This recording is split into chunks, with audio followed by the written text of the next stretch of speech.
வெளிப்படுத்துதல் வசனம் வசனமாக 7 சபைகள். February 12. முடிவு காலம்.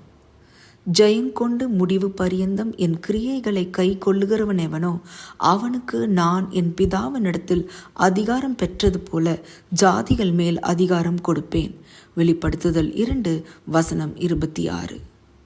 தானியேல் புத்தகம் இருண்ட காலகட்டத்தை விவரிக்கிறது. அது 1260 நாள் தீர்க்க தரிசனத்தின் ஒரு பகுதி. அநேக நாள் மட்டும் பட்டயத்தினாலும் அக்கினியினாலும் சிறை இருப்பினாலும் கொள்ளையினாலும் விழுவார்கள். அதிகாரம் 11 வசனம் 33.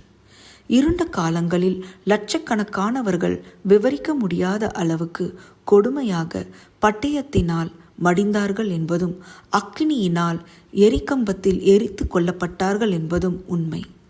அவர்கள் கைது பண்ணப்பட்டார்கள், சித்திரவதை அனுபவித்தார்கள், இன்னும் பல பாடுகள் பட்டார்கள்.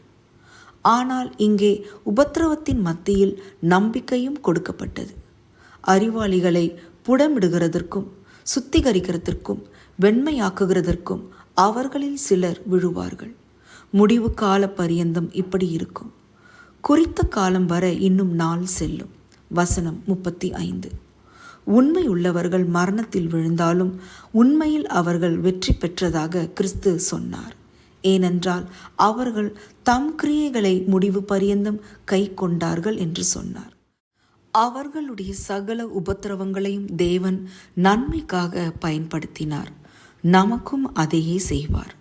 நமது விசுவாசத்தை மிக கொடிய அந்தகாரமான தீமைகளும் கூட அசைக்க முடியாதபடிக்கு நம்முடைய விசுவாசம் சுத்திகரிக்கப்படும். அப்போது நாம் தேவனுக்கு முன் வெண்மையாக சுத்தமாக அர்ப்பணித்தவர்களாக மாறுவோம். மேலும் இந்த உபத்திரவம் நீடிக்காதென கிறிஸ்து வாக்களித்தார். ஒரு முடிவு இருக்கும். 1260 நாள் தீர்க்க தரிசனம் பற்றி தானியேல் கண்ட தரிசனம் குறிப்பாக அதன் முடிவு காலம் பற்றியது. முடிவு காலம், குறித்த காலம் என்ற சொற்றொடர்கள் மீண்டும் மீண்டும் வருகின்றன. மேலும் தீர்க்க தரிசனத்தின் முடிவை குறிக்கும் வகையில் வசனம் 35 அவை பயன்படுத்தப்பட்டுள்ளன.